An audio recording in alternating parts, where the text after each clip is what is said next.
everyone, welcome to the very first episode in the series Mental Health Mondays, where if you saw my previous video, it's where I answer your mental health questions every Monday. So if you haven't already, please in this video submit a question for a video in the future, and that way I can keep the series going. So let's get into the questions.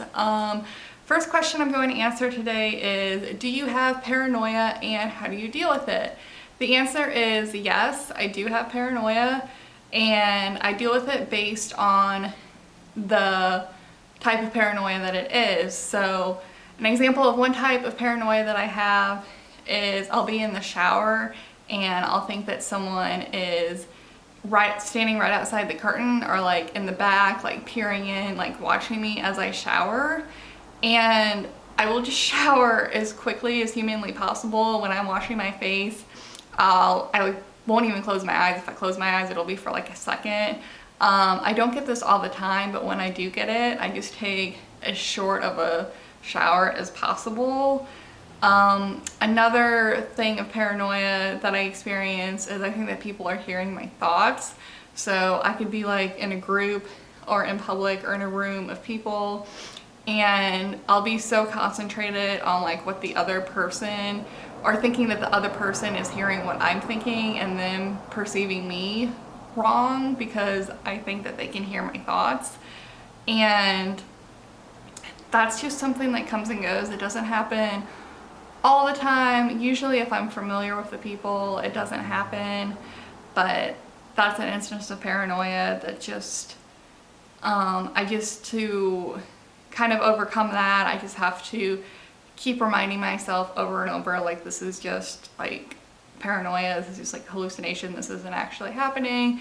Just stay present and focus on the conversation. Another type of paranoia I have is I'll be walking down the street and I think that people are going to attack me. So it could be a perfectly innocent, normal looking person, and I will either go past them very quickly without making any eye contact, or sometimes I'll even cross the street to avoid them.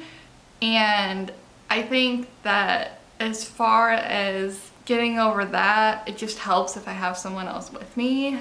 And oftentimes I do. I oftentimes don't go out in public by myself because I am very paranoid being alone.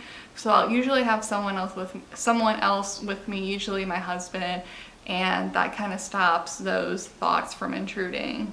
Another type of paranoia that I had when I was working is I think that customers, when they would come in, I'd be working at the coffee shop, they'd just be a regular who gets their coffee every morning, and I would take that as them personally stalking me for some reason. I don't know, but I would just have to ask my coworkers, like, hey, do you think it's weird or something? Do you think it's strange that like Bob has come in like 4 times this week instead of twice? And we'll be like, Bob always comes in like 4 times a week. Like, what are you talking about? He's just a regular customer. And I'm like, okay, well, it's just in my mind then, Bob is not stalking me. That was a very weird one. Like, I would just have to get assurance from my coworkers that everything was okay. Customers were just coming in to get their morning coffee and nobody was stalking me, nobody was harassing me. It was all okay. One that I have constantly is I'm afraid of the dark. So I always have a nightlight on. If my husband's not sleeping next to me, then I'll have the actual room light on, because I always think that there's something lingering in the dark. I just have these paranoid thoughts that there is a demon or an attacker or just like a ghost or like something that's gonna come and get me in the night. I deal with that by just either having the light on, or like I said, I can do a night light if my partner is sleeping next to me. And finally, the last thing I'm gonna mention as far as paranoia goes is I have, I'll sometimes hear voices of like demons and ghosts or aliens or whatever, like talking to me, saying mean and like negative thoughts, and I'll get really paranoid about what they're saying. One thing that I like to do is either one, listen to music, or two, put on like a nature documentary, something very soothing and calming that I can kind of like distract myself from. That often helps. So yeah, there's just a few things of paranoia that I experience and how I overcome them. The next question that I wanted to address today kind of is a little bit overlapping as far as paranoia goes, because it is, what is akathisia and what can be done to eliminate it?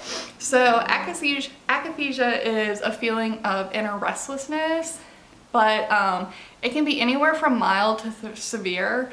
Mild is kind of like paranoia, where it just feels like you're restless, you can't sit still, you're just up and you're pacing, you're back and forth. You don't feel like any activity that you do is right. You feel kind of paranoid and on edge. That's a mild akathisia.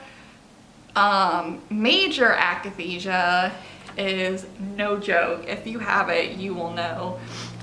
It's hard to even describe. It's like just kind of one of those things where if you have it, you'll know. Antipsychotics can cause it often, unfortunately.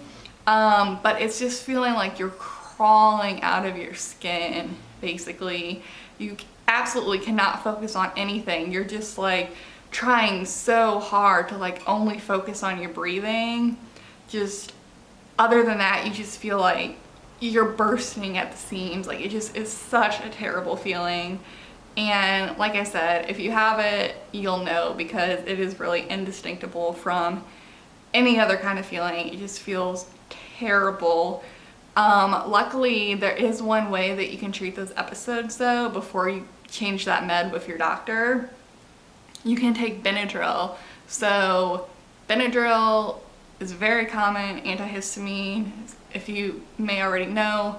It does take a while to kick in, like 45 minutes to an hour, but after that, it'll stop that major akathisia episode. And oh my gosh, it's the best feeling in the world when that episode goes away, because it's so bad. You do not want to have to deal with that.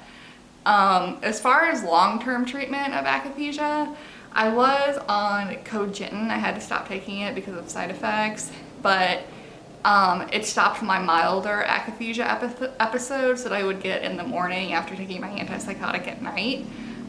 So that was really great, but of course I had to get off of it, so I couldn't do that long term. But possibly talk to your doctor about cogentin if you're experiencing mild akathisia.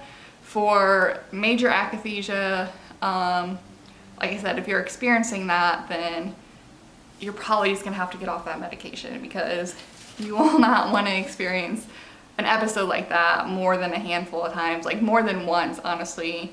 Like it's terrible. Oh my god, it just like makes me cringe, like even thinking about it. It's so like busting out of your skin, like just, oh, I don't know. I mean, if my emotions right now can convey at all what a major akathisia episode feels like, then you know it's bad. So anyways, those are my two questions that I'm answering for this Mental Health Monday.